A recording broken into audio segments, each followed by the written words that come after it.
I'm Dr. Sam Marzouk, child and adolescent psychologist in Minneapolis and founder of Promethean Psychology, here with another edition of Talking Teens.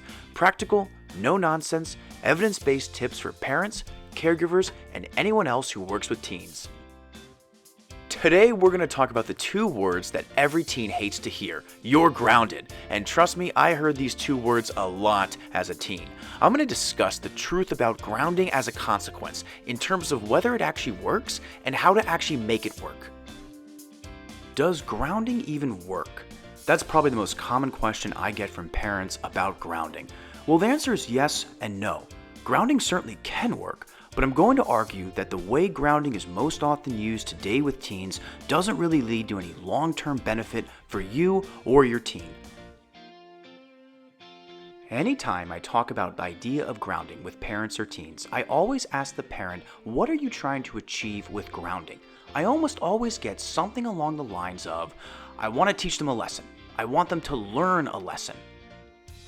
Parents want their teen to either stop doing something that could be sneaking out at night, breaking curfew, breaking household rules, or in some cases mild substance use, or start doing something like doing their homework more consistently or following the household rules more consistently. At the end of the day, parents want grounding to lead to a learning experience that creates a long-lasting change in their teen's behavior. To me, learning is a behavioral change. And the way grounding is typically done, it doesn't usually lead to an actual change in behavior. So with that said, I'm going to talk to you about 5 things to keep in mind if you want to actually make grounding work. Number 1, think beyond time. When most parents ground their teen, they often make it a certain length of time, whether that's a day, a month, and sometimes even longer. First off, if grounding goes any more than 2 days, it's almost impossible to enforce consistently. But I would argue that if you're gonna set a timer on grounding, you're inviting your teen to find ways to get around the rules of grounding. This leads to what I call the grounding snowball effect. This is where the teen gets grounded, and then during the grounded period gets grounded for something else, which is typically trying to break the rules of what grounding entails. And then they get grounded for something else, and then something else, to the point where they eventually forget what they were even grounded for in the first place and no clear lesson is learned. Rather than using a specific time or length of grounding, make it effort-based. In other words, allow your teen to have it in their hands when grounding is over.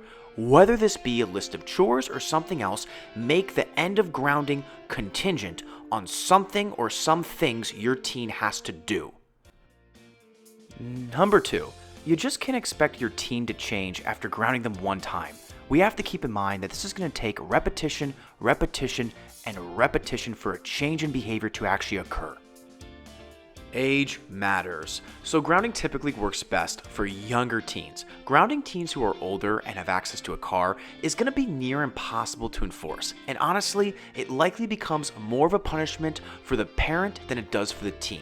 And by age 17 or 18, most teens now have bought their own stuff. Most of them have jobs, they can afford it now. So if you're going to try and take away their cell phone that they paid for themselves, well, good luck with that. Next, we have being the dispassionate cop. So if you're like me, you've probably been pulled over before by a cop for speeding. And I'm willing to bet that when the cop comes to your window to give you the speeding ticket, they're not angry, they're not yelling at you, telling you how disappointed they are in you, and they're certainly not crying. A cop is dispassionate. They take emotion out of it. And that's how I advise parents to be when grounding their teen. Take emotion out of the equation.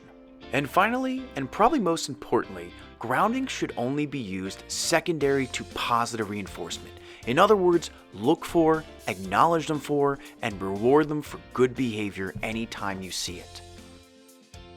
That's another edition of Talkin' Teens with yours truly, Dr. Sam. Feel free to check out our website at www.prometheanpsychology.com, like us on Facebook at Promethean Psych, and don't forget to subscribe to our YouTube channel so you don't miss out on any new episodes of Talkin' Teens.